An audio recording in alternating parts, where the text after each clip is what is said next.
जिस समय का आप इंतज़ार कर रहे थे वो समय आ चुका है। आरपीएफ कांस्टेबल का आप बेसब्री से इंतज़ार कर रहे थे कि सर एग्ज़ाम डेट कब है, एग्ज़ाम डेट कब है। ठीक है, तो 2 मार्च से 20 मार्च के बीच में आपका एग्ज़ाम है, वो कंडक्ट करवाया जाएगा।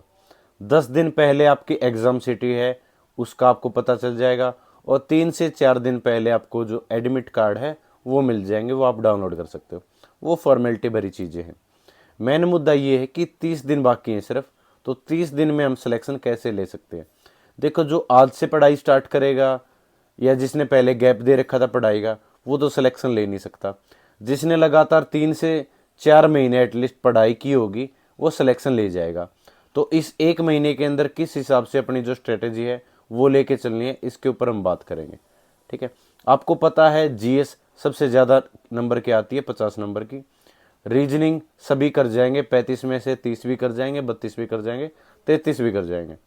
फिर आता है आपका मैथ। अगर आप लोगों ने मैथ अच्छे से कवर किया हुआ तो सिर्फ आपको रिवाइज करने की ज़रूरत है और प्रैक्टिस करने की ज़रूरत है, उसके अलावा आपको कुछ भी करने की ज़रूरत है नहीं। ये मत सोचना कि कोई नया टॉपिक, नया कोई ऐसी यूनिट या यूनिट कह लो या कोई चैप्टर कह लो कि मैं स्टार्ट कर दूं ताकि मेरा स्कोर है वो और इम्प्रूव हो जाए। ठीक है, ऐसा करने की रिक्वायरमेंट नहीं है। अब सिर्फ जो भी आपने पढ़ा है, जहाँ से भी पढ़ा है, उसको आपने रिवाइज करना है, इतना बहुत है। जीएस के लिए बता देता हूँ आपको स्पेशली, क्योंकि जीएस में ज़्यादा से ज़्यादा अगर स्कोर करोगे तो आपका जो फाइनल स्कोर है वो भी इम्प्रूव हो जाएगा। तो जीएस के लिए आप लोगों को बता देता हूँ। एक तो आप करंट अफेयर है वो अच्छे से रिवाइज करो। ठीक है, एटलीस्ट ये मान के चलो कि 9 से 10 महीनों की तो आपके पास करंट अफेयर जरूर हो। जिसने 6 महीनों की करंट अफेयर कर रखी है वो 3-4 महीनों की और कर लो। ठीक है, इस टाइम पीरियड के अंदर। और ये मान के चलो कि आप फरवरी तक जो करंट अफेयर है वो एटलीस्ट कर लो। ठीक है, फरवरी तक तो आप एटलीस्ट कर लो करंट अफेयर, क्योंकि करंट अफेयर के ये मान लो 7 से 8 क्वेश्चन आपको जरूर देखने को मिलेंगे करंट अफेयर के। फिर स्ट्रेटेजी के है उसको आप रिवाइज करो। ठीक है, 3 ही चीज़ बताऊंगा मैं। करंट अफेयर करो, स्ट्रेटेजी के है उसको आप रिवाइज करो, जिस भी बुक से आपने पढ़ा होगा। ठीक है, मैं रिकमेंड करवा रहा था एएसओ पब्लिकेशन की रामबाण है, या पिनेकल की कर सकते हो, या आरडब्ल्यूए की है। ठीक है, स्ट्रेटेजी के की वो आप फॉलो कर सकते थे। ठीक है, जो भी आपने फॉलो की होगी। अब कोई नई बुक या नया मटेरियल है वो परचेज नहीं करना, इस बात का ध्यान रखना पहली बात। ठीक है, आप लोगों के पास जो है उसी चीज़ को आपने रिपीट करना है, रिवाइज करना है। ठीक है, ताकि जो आपने पढ़ा है उसमें से आपका नंबर है वो ना कटने पाए। अगर इतना भी कर लोगे तो जो आपके नंबर हैं वो अच्छे हो जाएंगे, इस चीज़ की मैं गारंटी देता हूँ। तो करंट अफेयर करो, स्ट्रैटेजी के करो, और प्रीवियस ईयर करो। प्रीवियस ईयर के लिए आपके पास जो भी बुक थी या बुक है उसी को आप फॉलो करो। जैसे मैंने प्रीवियस वीडियो के अंदर भी बताया था कि किरण पब्लिकेशन की है वो भी आप फॉलो कर सकते हो, पिनेकल की है वो भी फॉलो कर सकते हो। इन दोनों में से कोई भी आंख बंद करके एक चूज कर लो। ठीक है, और उसी को आप फॉलो करो। प्रीवियस ईयर मस्ट है रेलवे के अंदर। ठीक है, उसके साथ साथ कोई आपके पास अगर लूसेंट की, एरियंट की, या आपके पास एनसीईआरटी की कोई भी साइंस की बुक है उसको जरूर आप थोड़ा सा एक बार, ठीक है, उसको रिवाइज कर लो, पढ़ लो जो भी है आपके पास कंटेंट।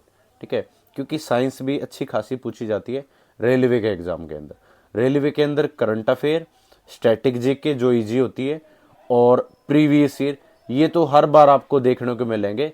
ठीक है, आप कोई भी एग्जाम दे लो। तो अगर ये सब चीज़ें कर लोगे तो आपका जो स्कोर है वो 35 के आसपास जरूर हो जाएगा 50 में से। उसके साथ साथ रीजनिंग का क्या करना आप लोगों ने कि रीजनिंग प्रीवियस ईयर ही कर लो सिर्फ।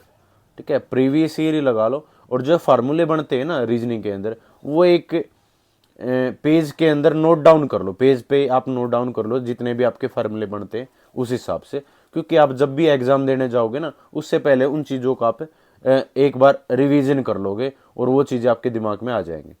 क्योंकि आपने अगर बुक के हिसाब से आप पेज पलट के देखोगे उसमें ज़्यादा टाइम लग जाएगा कि क्या क्या फार्मूले हैं इनके। तो एक पेज के ऊपर 8 से 10 फार्मूले होंगे। ठीक है, वो आप नोट डाउन कर लो। सेम आप मैथ के अंदर करोगे कि मैथ के अंदर जो भी आपके इंपॉर्टेंट फार्मूले हैं, ठीक है, वो 2 पेजेस 3 पेजेस के अंदर आप नोट डाउन हो सारे के सारे, वो कर लो। ठीक है, तो और क्या करना है, ज़्यादा से ज़्यादा ना मॉक लगाओ। ठीक है, जितने ज़्यादा आप मॉक लगाओगे इस महीने के अंदर, उससे आपका जो स्कोर है वो इम्प्रूव होगा और आपकी प्रैक्टिस है वो अच्छे से हो जाएगी। क्योंकि टाइम ज़्यादा मैटर करता है आरपीएफ कांस्टेबल के एग्ज़ाम के अंदर।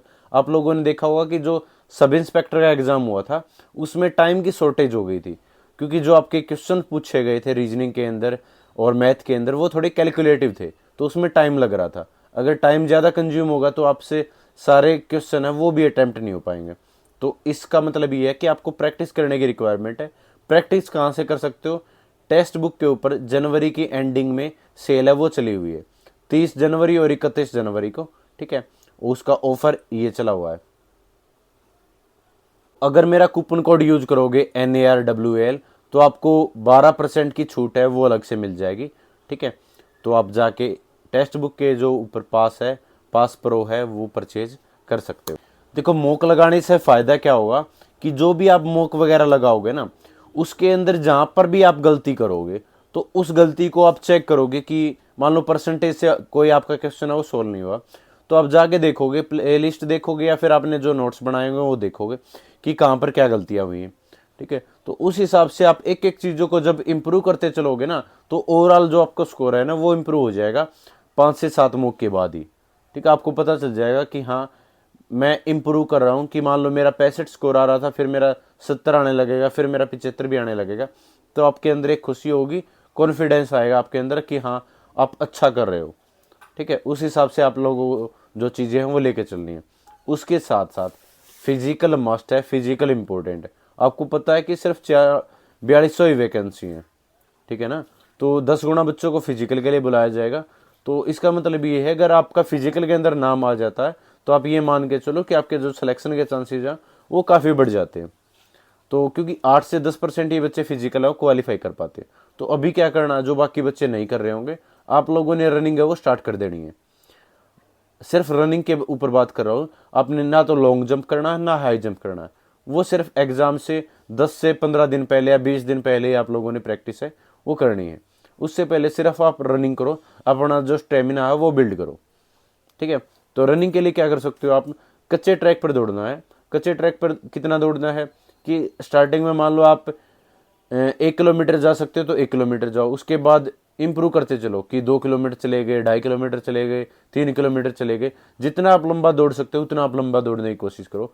नॉर्मल स्ट्रेचिंग करो, ठीक है, और घर वापस आ जाओ और अपनी जो दिन में जो आपका पढ़ाई का शेड्यूल है, पढ़ाई का रूटीन है, लाइब्रेरी वगैरह या घर पे जहाँ पे भी आप पढ़ाई कर रहे होगे, अब नॉर्मली आप पढ़ाई करते रहो, ठीक है। एक टाइम जाना एक टाइम चले जाओ, 2 टाइम जाना 2 टाइम चले जाओ रनिंग के लिए, लेकिन जाओ जरूर, क्योंकि अभी मान लो 20 दिन में आपका एग्जाम वो कंडक्ट करवा लिया जाएगा और उसके जस्ट 1 महीने बाद ही आपका जो फिजिकल है वो कंडक्ट करवाया जाएगा भाई, ठीक है। तो इसका मायने ये है कि अगर आप अभी से प्रैक्टिस करोगे तभी आपका जो फिजिकल है वो कंप्लीट हो पाएगा, क्योंकि आपको पता कि 5:45, ठीक है, 5.25 मिनट के अंदर आपको 1600 मीटर रनिंग है वो कंप्लीट करनी है, तो काफ़ी मुश्किल हो जाती है भाई, ठीक है।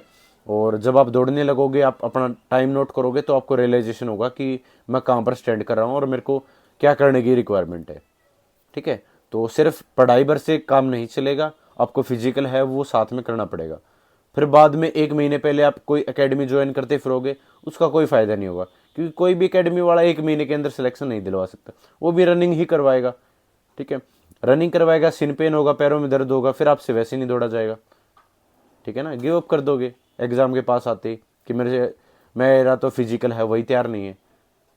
इसलिए मैं पहले बता रहा हूँ, 2 महीने पहले बता रहा हूँ आप लोगों को कि फिजिकल के प्रति सीरियस हो जाओ, फिजिकल स्टार्ट कर दो, बाद में पछताओगे, क्या फ़ायदा फिर। जब आपका एग्ज़ाम हो जाएगा और आपके एग्ज़ाम फिजिकल डेट आपको देखने को मिलेगी, तब आपको रियलाइजेशन होगा कि आपने कितनी बड़ी गलती कर दी। फिर आप एक तरफ अपने स्कोर को देखोगे, मेरा स्कोर 85 है, 89 है, और एक तरफ अपने फिजिकल को देखोगे कि 7 मिनट के अंदर आ रहा है, 8 मिनट के अंदर आ रहा है, सब वेस्ट चला जाएगा जो आपने पढ़ा हुआ। तो ऐसी बेवकूफ़ी चीज़ें मत करना, बेवकूफ़ भरी बातें मत करना कि सर मैं एग्ज़ाम के बाद ही स्टार्ट कर दूँ तो वो कर दूँ, तो अभी स्टार्ट करना है। अगर आप रिटर्न की प्रिपरेशन करने लग रहे हो ना, तो फिजिकल भी आपने अभी स्टार्ट करना है। अगर आप अभी से फिजिकल स्टार्ट करोगे तब जाके आपका फिजिकल है वो हो पाएगा जो फिजिकल के टाइम तक, ठीक है। तो वही है कि बेसिक चीज़ें वही है कि नया कुछ ट्राई नहीं करना फिलहाल के लिए। जो आपने पढ़ा है उसको आप रिवाइज करो, करंट अफेयर लगाओ, ठीक है, और जो भी आपका मान लो मॉक लगा हुआ है ना, तब आपको पता चल जाएगा कि हाँ रीजनिंग में ये क्वेश्चन गलत हो रहे हैं, ठीक है, कैलेंडर से गलत हो रहे हैं, एज से गलत हो रहे हैं, कहाँ से क्वेश्चन है वो गलत हो रहे हैं। तो ज़्यादा से ज़्यादा मॉक लगाने की कोशिश करो कि दिन में एटलीस्ट 1 से 2 आप मॉक लगाओ, और फिर उसका एनालिसिस करो कि कहाँ कहाँ पर आपने गलतियाँ की हैं, उसको उस चैप्टर को आप रिवाइज करो। ये लेके चलना, सिलेक्शन हो जाएगा। ज़्यादा कट ऑफ नहीं जाएगी, कट ऑफ कम ही रहेगी।